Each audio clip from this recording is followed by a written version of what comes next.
आज रोज कड़खोई गाम मुकाबे જ્યારે રૈન બસેરા કાર્યક્રમની અંદર ઉપસ્થિત આપણા રાપર વિધાનસભાના લોકપ્રિય અને યશસ્વી ધારાસભ્ય આદરણીય શ્રી વિરેન્દ્રસિંહ બાપુ તથા મામનસા બાપુ અને સમસ્ત કડખોઈ ગ્રામજનો આમ તો અત્યાર સુધીની અંદર કચ્છની 6 વિધાનસભાઓ ભારતીય જનતા પાર્ટીમાં અત્યારે છે અને તમને યાદ અપાવવાની વસ્તુ એ છે કારણ કે અત્યાર સુધી કોઈ પણ નાણાકીય બજેટની અંદર રાપર છેલ્લા નંબરે રહેતું હતું ગ્રાન્ટની દ્રષ્ટિએ અને જ્યારથી આપણા ધારાસભ્ય તરીકે વિરેન્દ્રસિંહજી આવ્યા ત્યારથી અત્યારે જે ઓવરલોડ કહેવાય ને ગાડીનું વજન 21 ટન હોય ને આપણે 30 ટન ભરીને જતા હોઈએ એવી સિચ્યુએશન બાપુએ ગાંધીનગરમાં રાપરની ઓળખ ઊભી કરી છે અને મેન બે જે આપણને વર્ષોથી પજવતા હતા એવો એક એકલ બાંભડકા રોડ જેની મંજૂરી પણ બાપુએ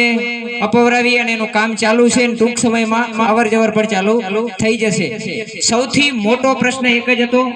કે અમે જે 42 ગામોમાં ચૂંટણી વખતે પ્રચાર કરવા જતા હતા ત્યારે ગામ લોકોની એક જ ડિમાન્ડ હતી કે અમારા ગામો કેનાલથી વંચિત છે, બાપુ તમે ગમે એમ કરી અને અમારા ગામોને પાણી અપાવો। મારી હાજરીની વાત છે, હું એ વખતે લગભગ 20 દિવસ બાપુ સાથે જ હતો અને બાપુએ જબાન આપી દીધી કે ના તમારા 42 ગામોમાં પાણી આવશે। બાપુ જીતી ગયા, ત્યારબાદ એમને રજૂઆતો કરી 2 થી 3 વખત તો મારે એમને કહેવાનું થયું બાપુ આ તો કોર્ટ ઓફ કન્ટેમ્પ્ટ છે, એ કે વસ્તુ વાંચી છે, કહેવાઈ ગયો છે, કામ આપણે કર્યા છે છૂટકો નથી। નકર નર્મદા નિગમના આ હું એક પાર્ટીનો કાર્યકર્તા અને બાપુનો ખાસ માણસ છું એટલા માટે નહીં, નર્મદા નિગમના ઠરાવની અંદર તમે જોઈ શકો છો કે નોન કમાન્ડ વિસ્તારની અંદર પાણી ક્યારે આપવું નથી। આ 1962 ના ઠરાવથી કરીને અત્યાર સુધીમાં